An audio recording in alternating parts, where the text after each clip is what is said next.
Good morning. ഞങ്ങൾ ഇവരെയൊക്കെ കണ്ടുകൊണ്ടാണ് ഇങ്ങോട്ട് കയറി വന്നത്. എങ്ങനെയുണ്ട്?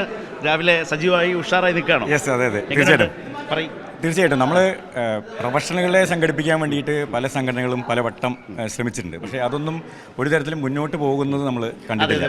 പക്ഷേ DYFI അത് ഏറ്റെടുത്ത് അതിപ്പോൾ തുടങ്ങിയപ്പോൾ 3 മാസം കഴിഞ്ഞപ്പോഴേക്കും ഇതുപോലെ വലിയൊരു സ്റ്റാർട്ടപ്പ് ഫെസ്റ്റിവൽ സംഘടിപ്പിക്കാൻ സാധിച്ചു എന്നുള്ളത് ഭയങ്കര പലപ്പോഴും അത് പറഞ്ഞാൽ കറക്റ്റാണ്. ഈ സംഘടനകളുടെ പാർട്ടായി പ്രൊഫഷണലിസത്തിൻ്റെ ഒരു കമ്മിറ്റികളൊക്കെ ഉണ്ടാവും. പക്ഷേ അതിനൊരു ആക്റ്റീവായിട്ടുള്ള ഒരു പ്രാക്ടിക്കൽ ഓപ്പറേഷണൽ പാർട്ട് ഉണ്ടാവാറില്ല. അത്തരം ഒരുപാട് ആളുകളുടെ ഒരു കോമ്പിനേഷൻ ഇവിടെ പ്രതീക്ഷിക്കാമോ? സക്സസ്ഫുൾ ആയിട്ടുള്ള മനുഷ്യർ, പുതുതായി വരുന്നവർ, ഇവർ പരസ്പരമുള്ള ആശയവിനിമയം, പുതിയ ആശയങ്ങൾക്ക് കുറേ കൂടി ക്ലാരിറ്റിയോടുകൂടി ഒന്ന് ഷേപ്പ് ചെയ്തെടുക്കുക, സ്വന്തം അനുഭവത്തിൽ നിന്ന്. തീർച്ചയായിട്ടും ഇപ്പോൾ നമ്മളിവിടെ സംസാരിക്കാൻ പോകുന്ന വിഷയങ്ങൾ, ഇപ്പോൾ ഞാനിവിടെ ഒരു പരിപാടിയിൽ 15 മിനിറ്റ് ഒരു ടോക്ക് ഉണ്ട്. ഏതാണ് സബ്ജക്റ്റ്? നമ്മുടെ ചൂരൽമലയിൽ ഞങ്ങൾ ERP ഇംപ്ലിമെൻറ്റ് ചെയ്തത് ഞങ്ങളായിരുന്നു അന്ന് നമ്മുടെ കളക്ഷൻ ക്യാമ്പിൽ.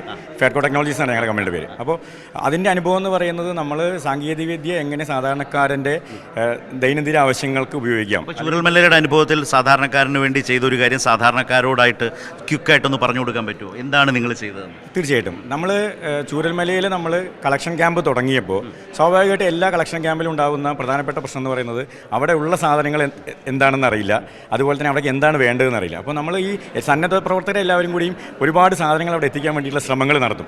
അപ്പോൾ അവിടെ എന്താണ് കൃത്യമായിട്ട് വേണ്ടത്, അവിടെ നമ്മളൊരു 40 ക്യാമ്പുകൾ നടത്തുമ്പോൾ അവിടെ ഒരു 1500 പേര് താമസിക്കുമ്പോൾ അവർക്ക് അത്യാവശ്യമായിട്ട് എന്താണ് വേണ്ടത്, അതുപോലെ തന്നെ അവിടെ ക്യാമ്പിൽ അതൊരു ഊഹക്കണക്കല്ല, ക്ലാരിറ്റിയോടെ കൃത്യമായിട്ടുള്ള കണക്ക് എന്നുള്ളതാണ്. അതായത് നമ്മളൊരു ERP ആണ് അവിടെ ഇംപ്ലിമെൻറ്റ് ചെയ്തത്. അതായത് നമ്മളവിടെയുള്ള സ്റ്റോക്ക് മാനേജ് ചെയ്യുന്ന, നമ്മളുടെ വെയർഹൗസ് മാനേജ് ചെയ്യുന്ന വലിയൊരു സോഫ്റ്റ്വെയർ ആണ് അവിടെ ഇംപ്ലിമെൻറ്റ് ചെയ്തത്. അപ്പോൾ അത്രയും വലിയ വെയർഹൗസ് മാനേജ് ചെയ്യാനുള്ള എല്ലാ സംവിധാനങ്ങളും ഒരുക്കിയിട്ടാണ്. ഞാനത് ചോദിക്കാൻ കാര്യം, ചൂരൽമലയിലെ ഉണ്ടായ ദുരന്തം, അതിനെ നമ്മൾ അതിജീവിക്കാൻ നടത്തിയിട്ടുള്ള എഫേർട്ട് വലിയ തോതിൽ അപ്രീഷിയേറ്റ് ചെയ്യപ്പെട്ടിട്ടുണ്ട്. അപ്പോൾ അതിൻ്റെയൊക്കെ പിന്നിലത്തെ ഈ പറഞ്ഞ സപ്പോർട്ട് സിസ്റ്റത്തിൽ നമ്മുടെ